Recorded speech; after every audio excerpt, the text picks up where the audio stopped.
Once upon a time in antiquated Japan, there existed a youthful follower named Kiyoshi who had a solid crave to memorize the ways of Zen. He was a devoted understudy, constantly practicing his contemplation and considering the sutras. Be that as it may, he felt that he needed a more profound understanding of the genuine pith of Zen. One day, Kiyoshi listened approximately a astute and exceedingly respected ace named Hoshin, who dwelled on a farther mountain. Decided to look for the direction and intelligence of the ace, Kiyoshi set out on a long and challenging travel through thick timberlands and soaked mountainways. After what felt like an forever, Kiyoshi at last arrived at the humble home of Ace Hoshin. The ace was known for his intelligence but talked exceptionally few words. Kiyoshi deferentially bowed some time recently, him and expressed his sincere crave to memorize the meaning of Zen. Ace Hoshin looked profoundly into Kiyoshi's eyes, noiselessly evaluating the earnestness of his ask. After a whereas, the ace picked up a stone and struck it against the ground. The stone created a sharp and clear sound that resounded all through the encompassing mountains. At that point, Ace Hoshin inquired Kiyoshi, "Do you listen the sound of the stone?" Charmed, however perplexed, the youthful devotee answered that he did without a doubt listen the sound. The ace at that point postured another address. "Presently, tune in to the sound of hush." Decided to get a handle on the lesson, Kiyoshi centered his consideration on the hush that taken after the sound. To begin with, it appeared like an outlandish errand as his intellect was filled with contemplations and diversions. Be that as it may, he endured, endeavoring to end it up more mindful of the hush between the sounds. Days turned into weeks, and weeks turned into months. Kiyoshi kept on contemplate on the sound of quiet beneath Ace Hoshin's direction. Slowly, he started to take note unpretentious changes inside himself. His intellect began to quieten, and his mindfulness of the world around him increased. Kiyoshi found that quiet was not merely the non-attendance of sound, but a significant nearness that had the control to uncover covered-up truths. One day, whereas pondering by the stream, he got to be mindful of the delicate sound of water streaming over rocks.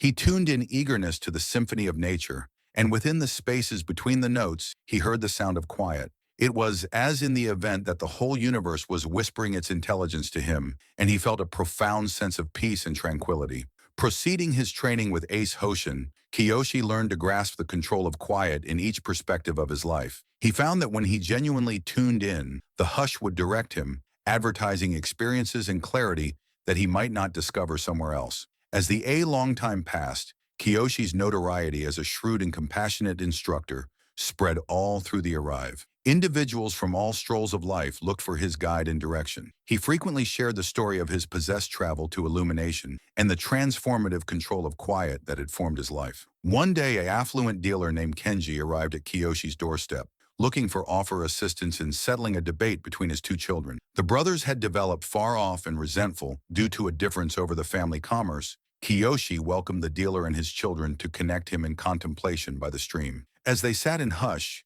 tuning into the streaming water and the tender stirring of clears out within the wind, the brothers started to unwind and open themselves to the involvement. After a few time, Kiyoshi inquired them to share their contemplations and sentiments. To their shock, the quiet had given them an unused viewpoint on their contradiction. They realized that their struggles stemmed from errors and implicit desires. The quiet had permitted them to see past their feelings and listen the truth in each other's hearts. Seeing the change in his children, Kenji was profoundly moved and thankful. He inquired Kiyoshi how he might reimburse him for his direction. Kiyoshi basically grinned and said, "Proceed to hone the control of hush and share this blessing with others." The shipper and his children returned to their town until the end of time changed by their experience with Kiyoshi and the control of quiet. They learned to develop a more profound understanding of themselves and others, and their connections prospered as a result. Kiyoshi proceeded to instruct and direct incalculable searchers on their way to otherworldly illumination. He never tired of sharing the transformative control of quiet and the significant intelligence it seemed uncover.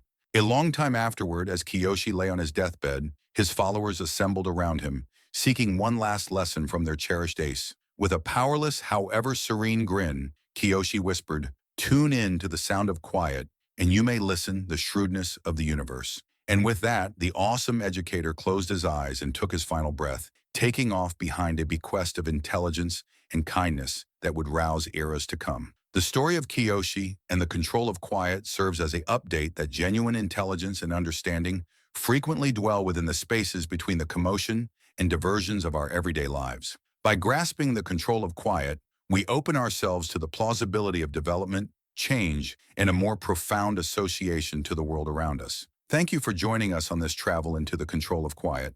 We trust that this story has propelled you to discover minutes of stillness in your own life and investigate the intelligence that lies inside. In case you delighted in this story, if you don't mind, consider subscribing to our channel and sharing your considerations within the comments underneath. We would cherish to listen your insights and any stories you'd like us to bring to life following. Until another time, be well, and may the sound of hush direct you on your path towards edification. Keep in mind, within the quiet, you may discover answers to questions that words cannot express. It is within the stillness that the universe talks to us, uncovering its insider facts and advertising guidance. As you embark on your travel, take a minute each day to discover a calm put where you'll be alone together with your considerations. Near your eyes and let the clamor of the world blur absent, permitting the sound of hush to wrap you. In this sacrosanct space, you'll find the whispers of your possessed instinct and the significant intelligence that dwells inside. Grasp the control of hush, not as it were in your minutes of isolation,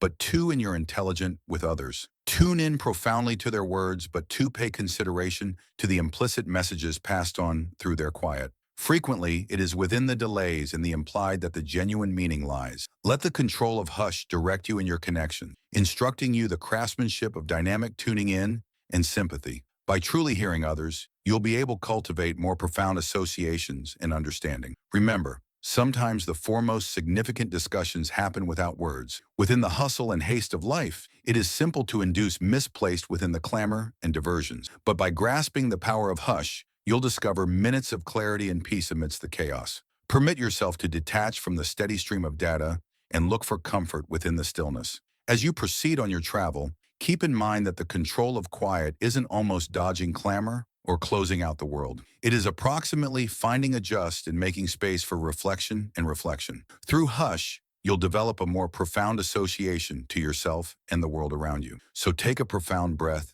near your eyes and let the sound of hush wash over you. In its grasp, you may discover the shrewdness of the universe, directing you towards a life filled with meaning, reason, and inner peace.